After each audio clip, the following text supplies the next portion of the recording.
കർണാടക ഉപമുഖ്യമന്ത്രി DK. ശിവകുമാറിനൊപ്പം road show നടത്തി K C. Venugopal വാഹന പര്യടനത്തിന് തുടക്കമിട്ടു. പടക്കം പൊട്ടിച്ചും മുദ്രാവാക്യം മുഴക്കിയുമാണ് ഓരോ കവലയിലും അണികൾ കെ.സിയെ കാത്തുനിന്നത്.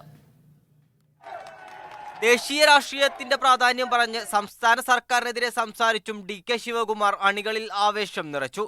You have seen how LDF is working. You are finding very difficult. You want to pay the wages of the government employees. I am sure the Congress party will come to power in the future.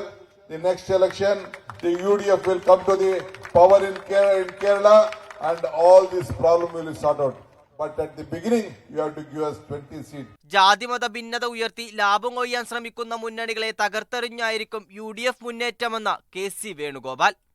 നമുക്ക് നല്ല ഭക്ഷണം കഴിക്കാൻ, സൗകര്യമുണ്ടാക്കാൻ, നമ്മുടെ മക്കൾക്ക് വിദ്യാഭ്യാസം ഉണ്ടാക്കാൻ, ഇതൊന്നുമല്ല പ്രശ്നം. ഈ പ്രശ്നങ്ങൾക്ക് അപ്പുറത്ത് നമ്മുടെ ജാതിയും മതവും തമ്മിലുള്ള ഭിന്നതയാണ് എന്ന് വരുത്തി തീർത്ത് രാഷ്ട്രീയത്തിൽ ലാഭം കൊയ്യാൻ ശ്രമിക്കുന്ന ശക്തികൾ ഈ നാട്ടിൽ നിൽക്കുമ്പോൾ ഇന്ത്യയെ വീണ്ടെടുക്കാനുള്ള പ്രതിജ്ഞയുമായിട്ടാണ് നമ്മൾ ഇന്ത്യ മുന്നണിയും കോൺഗ്രസും മുന്നോട്ട് പോകുന്നത്. സ്ഥാനാർത്ഥി പര്യടനം ഉദ്ഘാടനം ചെയ്ത ഡി.കെ. ശിവകുമാർ ചേർത്തല മുനിസിപ്പൽ മൈതാനി പരിസരം മുതൽ കുറ്റിക്കാട്ടു കവല വരെ റോഡ് ഷോയിൽ കെ.സിക്കൊപ്പം പങ്കെടുത്തു. പുളിച്ചുവട് കവല, തിരുവിഴ, പടിഞ്ഞാറെ കവല, ആയിരം തൈ, ആർത്തുങ്കൽ എന്നിവിടങ്ങളിലും വലിയ സ്വീകരണമാണ് ലഭിച്ചത്. മീഡിയ 1 ആലപ്പുഴ.